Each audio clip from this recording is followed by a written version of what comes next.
Thank you. Your Eminence, Your Excellencies, members of the clergy, Alan Nance Smith, Donald and Melania, and all the distinguished guests. Earlier tonight, Al reminded me that when the first Al Smith ran for president, he chose as his running mate the progressive senator from Arkansas, Joseph T. Robinson, who was one of my husband's political heroes. This work that you do through the dinner, Al, you've done it now for 30 years, is such a labor of love. You've been a hero for both the children of the Archdiocese and for the city of New York. And I think we all owe Al Smith a great, great round of applause.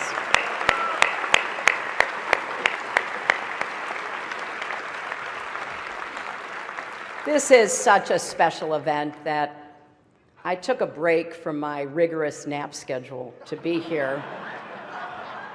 And as you've already heard, it's a treat for all of you too, because usually I charge a lot for speeches like this. But for me, it was kind of ironic thinking about a fiery populist, Al Smith. If he were here today and saw how much money we've raised for needy children, he'd be very proud.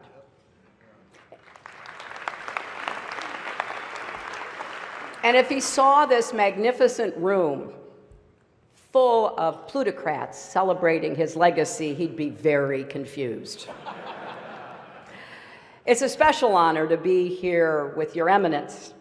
Now, I know, Your Eminence, you were criticized for inviting both Donald and me here tonight. And you responded by saying, if I only sat down with those who were saints, I'd be taking all my meals alone. Now, just to be clear, I think the Cardinal is saying I'm not eligible for sainthood. But getting through these 3 debates with Donald has to count as a miracle.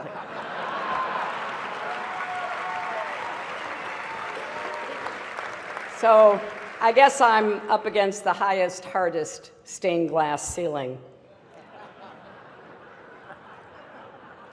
But Your Eminence, you do deserve great credit for bringing together 2 people who've been at each other's throats, mortal enemies, bitter foes. I've got to ask, how did you get the governor and mayor here together tonight?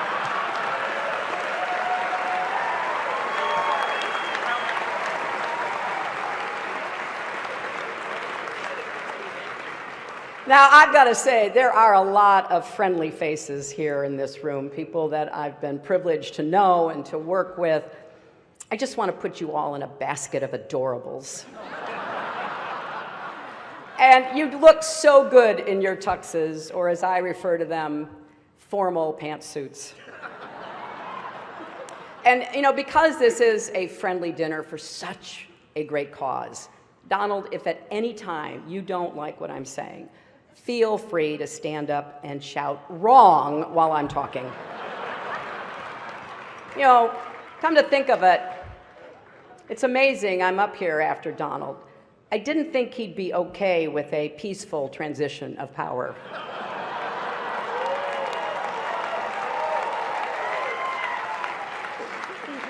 And Donald, after listening to your speech, I will also enjoy listening to Mike Pence deny that you ever gave it.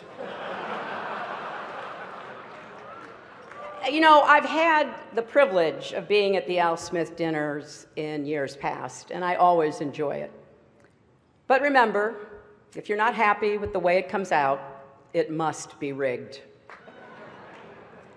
And it's always a special treat for me to be back in New York, a city that I love and which I think truly embodies the best of America. Don't you think? People look at the Statue of Liberty and they see a proud symbol of our history as a nation of immigrants, a beacon of hope for people around the world. Donald looks at the Statue of Liberty and sees a 4. Maybe a 5 if she loses the torch and tablet and changes her hair. You know, come to think of it, you know what would be a good number for a woman? 45. But I digress. Now, I'm going to try my best tonight. But I understand I am not known for my sense of humor. That's why it did take a village to write these jokes. People say, and I hear them, I know, they say, I'm boring compared to Donald. But I'm not boring at all.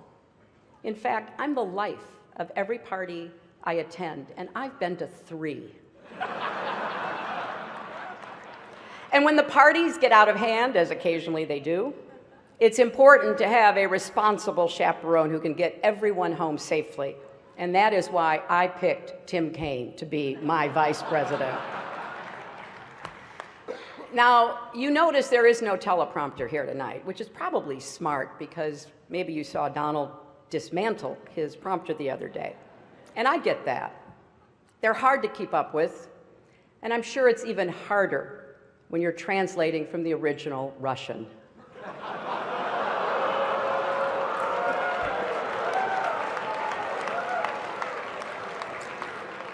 But every year, this dinner brings together a collection of sensible, committed, mainstream Republicans, or as we now like to call them, Hillary supporters.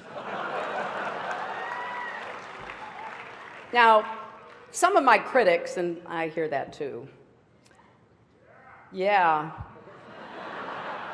they think I only say what people want to hear. Well, tonight that is true. And here's exactly what you want to hear. This election will be over very, very soon.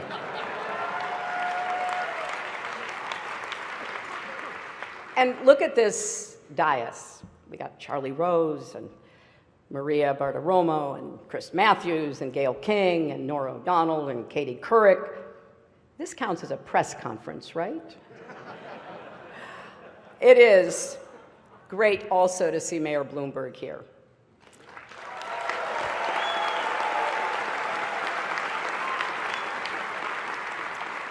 It's a shame he's not speaking tonight. I'm curious to hear what a billionaire has to say.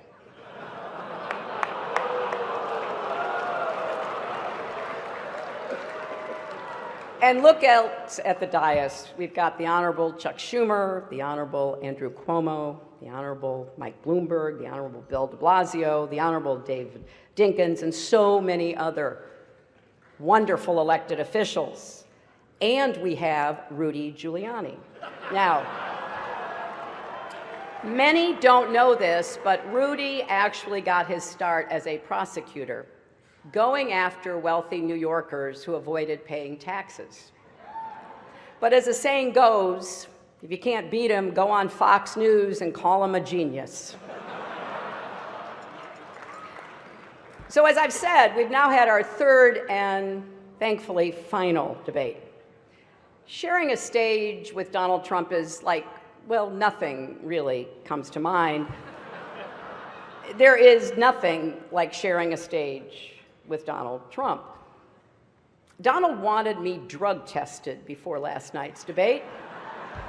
And look, I got to tell you, I am so flattered that Donald thought I used some sort of performance enhancer. Now, actually, I did. It's called preparation.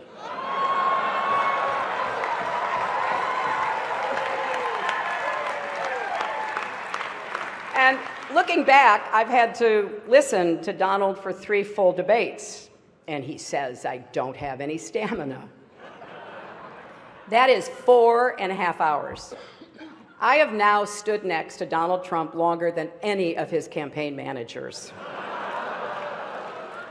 Now, look, I have deep respect for people like Kellyanne Conway, She's working day and night for Donald, and because she's a contractor, he's probably not even going to pay her. But I think the good news is that the debates finally allowed Republicans to unite around their candidate. The bad news is it's Mike Pence. And it's been a long, long campaign. That should be one of our highest priorities, shortening the campaigns. And whoever wins this election, the outcome will be historic. We'll either have the first female president or the first president who started a Twitter war with Cher. And if Donald does win, it'll be awkward at the annual President's Day photo when all the former presidents gather at the White House, and not just with Bill. How is Barack going to get past the Muslim ban? Now, Republicans in particular seem frustrated with their nominee. Paul Ryan told the Republican members of the House, you don't have to support the top of the ticket. Don't worry about anyone besides yourself. Just do what's in your own best interests. So I guess Donald really has unified his party around his core philosophy. And I don't understand their unhappiness. They say Donald doesn't have any policies. He has no policies. I keep hearing that. I'd actually like to defend him on this. Donald has issues, serious issues, really, really serious issues. And I worry about Donald's go-it-alone attitude. For example, at his convention when he said, "I alone can fix it." You know, in the 90s, I said the same thing about America's health care system, and it didn't work out so well for me either. But speaking of health, Donald has been very concerned about mine, very concerned. He actually sent a car to bring me here tonight. Actually, it was a hearse.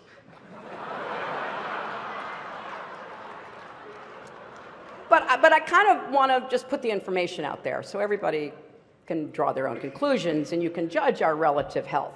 We've each released our medical records. My blood pressure is 100/70. His is unbelievably great. My cholesterol is 189. His is presidential. My heart rate is 72 beats per minute. His is the most beats ever, or the least beats ever, whichever sounds best. But Donald really is as healthy as a horse. You know, the one Vladimir Putin rides around on.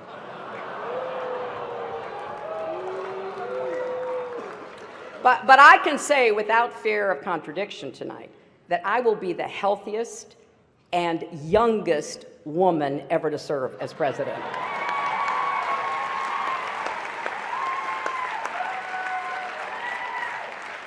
But this has really been a strange campaign. You saw it last night, you saw it again tonight. Donald has attacked me for a life in public service, and I didn't get that at first. I kind of get it now. As he told Howard Stern, he doesn't like it when women have been around for more than 35 years. But Donald, we have so much more in common than actually you may realize. For example, I've tried to inspire young people by showing them that with resilience and hard work, anything is possible, and you're doing the same. A third-grade teacher told me that one of her students refused to turn in his homework because it was under audit. And here's another similarity. The Republican National Committee isn't spending a dime to help either one of us. So tonight, let's embrace the spirit of the evening. Let's come together, remember what unites us, and just rip on Ted Cruz.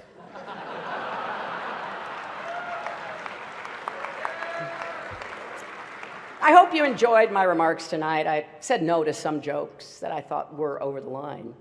But I suppose you can judge for yourself on WikiLeaks in the next few days.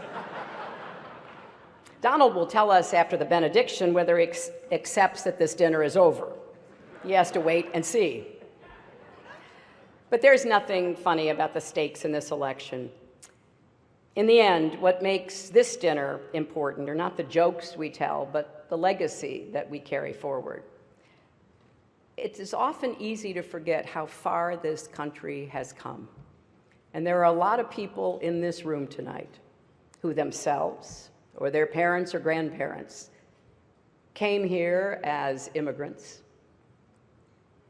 made a life for yourselves, took advantage of the American dream and the greatest system that has ever been created in the history of the world to unleash the individual talents, energy, and ambition of everyone willing to work hard.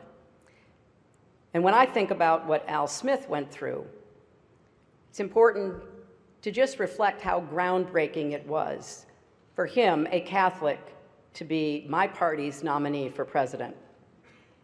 Don't forget, school boards sent home letters with children saying that if Al Smith is elected president, you will not be allowed to have or read a Bible.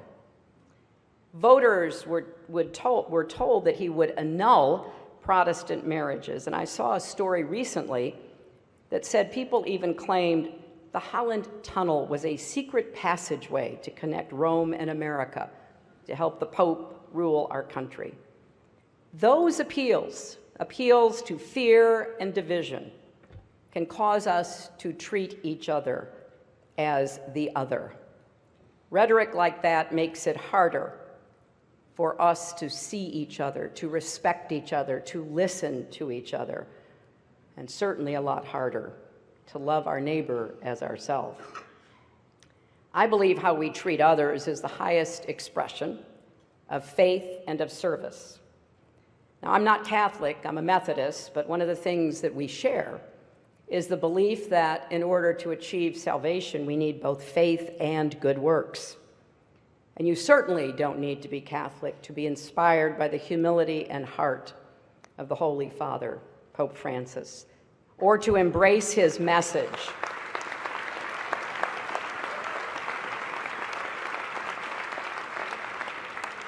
His message about rejecting a mindset of hostility, his calls to reduce inequality, his warnings about climate change, his appeal that we build bridges, not walls.